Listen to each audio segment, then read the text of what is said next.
Hello, everyone. My name is Jasmine Davis, and I am doing my aging assignment presentation on my boyfriend's mother. She is 71 years old, and she is African American and identifies herself as a female. She falls under the late adulthood lifespan from the textbook. The lifespan is from 65 to about 85 years old. She's not really currently preoccupied with death or dying. She's gotten her children together in a meeting to talk about what they should do, when that time comes, if something were to happen to her. But other than that, she doesn't really discuss death too much, and she's really more focused on her family. So, a brief background about her: she is the second oldest of nine siblings and was born and raised here in Louisville, Kentucky. She was taught the importance of responsibility at a young age because she helped look after her sisters, especially once her older sister caught the polio disease at 9 years old. She was had to take on the role of being another help to her parents because there was a lot of siblings at the time, and ironically, they were all female, so there were no male siblings at all. So during her early adolescence, she quickly learned how to become an adult. So referencing towards the textbooks, she had psychological changes where she went through early maturation. It also led to slight changes in relationships because her sisters soon saw her as an authority as well as a sister. So she and her sisters started an organization called Mycenaean Fun. So Mycenae is conjuncted from my sister and me that they just put into a word. Um, so the organization, they would throw positive parties in the neighborhoods and at the local parks and social clubs. The parties were actually said to be a really huge hit, and it drew their community together, and that was something that everyone in the community looked forward to, was their parties that they threw, which was really positive back then. As a child, Ms. Brooks was physically disciplined. However, when she did have children of her own, she chose not to physically discipline them because she didn't feel that it was an effective discipline method. In her mid adolescence, she did get married. It was considered to be the beginning of her one-to-one romantic relationship, as the text words it. She got married at 16 years old and had to drop out of school to be married. She did mention that leaving school was one of the biggest regrets of her life. From me knowing Miss Brooks, she's super huge on education, so she kind of resented her mom at the time and didn't understand why her mom wanted her to get married over having an education. And due to her age, her mom did have to consent for her to get married. But Miss Brooks did mention that she preferred to go to school out of state, but her mother wouldn't let her for reasons that were never disclosed to her. She did say it was one of the biggest regrets of her life. However, she did get to go back to school after she and her husband at the time did get a divorce. Their marriage lasted about 7 years, and there was a long custody battle for her three children at the time. From chapter 4 in the text, with their early childhood stage, it covers divorce and the stress that it has on children. Her children actually resented her for quite some time after the divorce because they felt that she let their father take them from an urban area in Louisville to a rural area in Tennessee. So it took a while for her relationship with her three oldest children to get back on the right track. The text did mention that most children are resilient and adjust well to divorce. Well, that wasn't the exactly settling with their children. They kind of felt a sense of abandonment. In Miss Brooks' defense, she said that she didn't know that her ex-husband at the time were actually taking her children. She thought that they were just visiting Tennessee, but in all actuality, he was taking them from her. So she had a total of 11 children. However, two of them has since passed away. One of them passed at birth, and the other one passed in 2013 for unknown and medical causes. It's still kind of up in the air.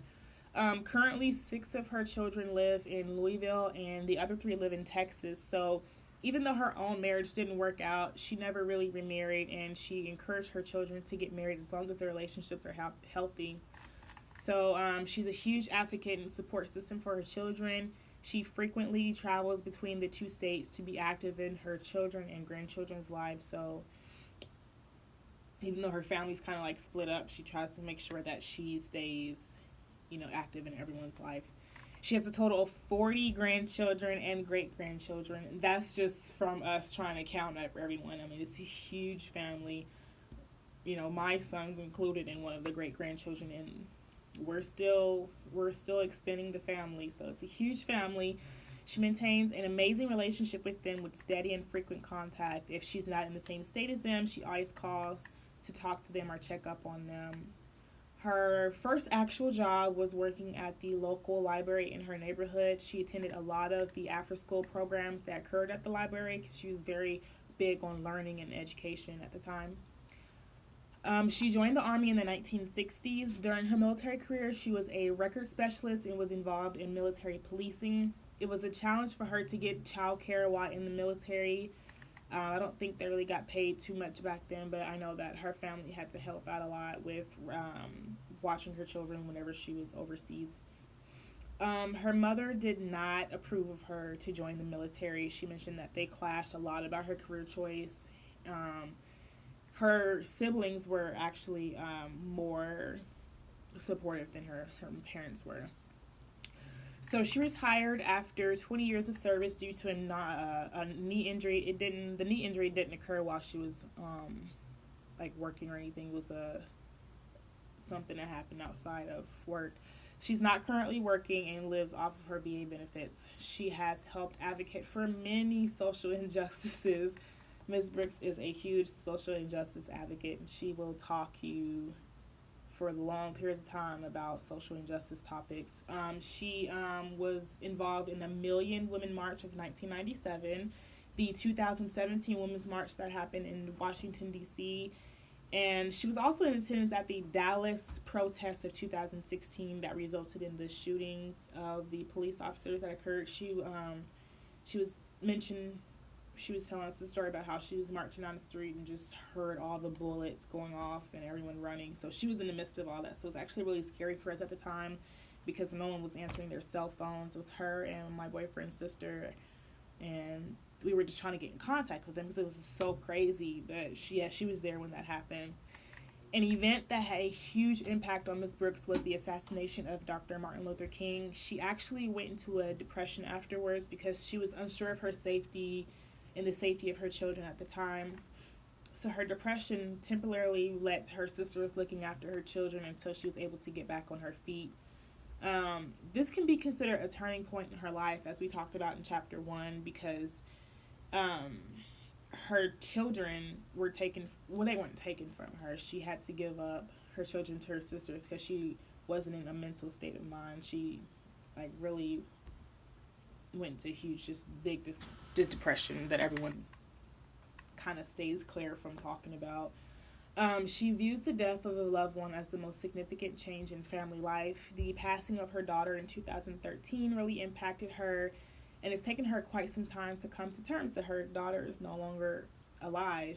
To this day, she's still trying to find peace with the loss, but she's slowly but surely coming to terms that her daughter's no longer here. But it's a huge impact on her.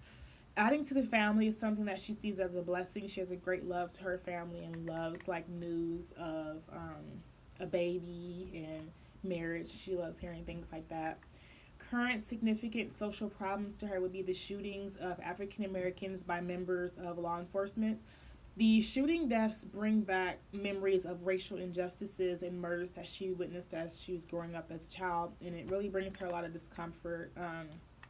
She's always educating her family on social injustices and is very, very involved in community protests. So, in Miss Brooks' current lifespan of late adulthood, she is still able and willing to learn new things. She still has life goals. She does and does not live in the past. I say does and doesn't because there are still things that she reminisces on, but she basically has come to terms with it. She still maintains a healthy lifestyle. She enjoys walking and looking after her grandchildren. And, her looking after her grandchildren, she sees it as a way to stay young and stay active. I know my son will run her up a wall. So she and her sisters frequently take trips both in the United States and in other countries. They like to learn new things and see different things that they haven't been exposed to. The theory in chapter 9 that best manifests with Miss Brooks would be the continuity theory. She continues to adapt and continues her interaction pattern. And she also resonates with the active theory because she does have a high level of life satisfaction and she strives to remain as active and as healthy as possible. So that concludes my aging assignment. I really enjoyed it. I learned a lot of new things about Miss Brooks that I thought I knew, but I didn't really know too much about. So I really enjoyed this assignment. And yeah, this concludes my presentation. I'll see you guys in the next one.